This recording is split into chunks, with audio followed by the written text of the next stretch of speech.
Hey listeners, let's dive into a story that's making headlines in New York's biggest swing race. Representative Mike Lawler, a 39-year-old Republican vying for re-election in the state's 17th congressional district, just opened up about a secret from the past. He was arrested on St. Patrick's Day in 2012 ballot over an incident that had never been publicly disclosed. That night, while he was serving as the executive director of the New York State Republican Party, a tragic personal crisis unfolded. Lawler's father, who had been sober for 20 years and battled alcoholism, fell gravely ill.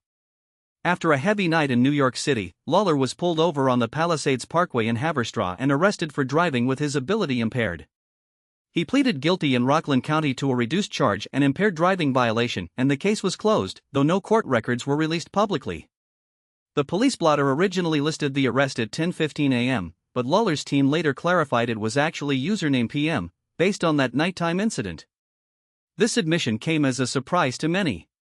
If you followed the 17th district, you know it's one of the few remaining swing seats in the country, and voters were split between the incumbent, who had won the 2020 election against Democrat Sean Patrick Maloney, and the incoming Democratic challenger, Kate Conley, a national security expert and combat veteran. Conley, who raised $1.6 million in this quarter, has recently been named to the Democratic Party's Red to Blue program, signaling a major push to flip the seat.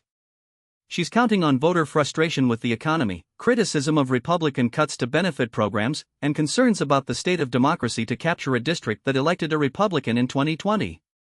Lawler's campaign, meanwhile, has bolstered its finances, adding roughly $700,000 to a war chest that now tops $4.8 million, well above Conley's $1.3 million haul. The challenges are real. This race has become one of the most watched House battles in the United States, with national attention focused on the possibility of shifting control of Congress. In recent weeks, Law heavily criticized himself, describing the arrest as a personal disappointment and an opportunity to let his father down. So what does this all mean for voters and the national conversation? Lawler's candidness about a drunk driving arrest secret until now poses a question about the weight of past mistakes in modern politics. Meanwhile, the 17th district remains a bellwether that could influence the entire House. As campaign money flows, the political narrative is heating up, and voters are listening closely to who can deliver on promise, accountability, and get it done, whether it's a self-confessed error from the past or a promise for the future. That's the story. A mid-level congressman in the nation's most watched swing district reveals an arrest from 2012, any possibilities, the impact, and discussing the significance for the upcoming election. Thank you for tuning in, and I'll keep you posted as the race shapes its next chapter.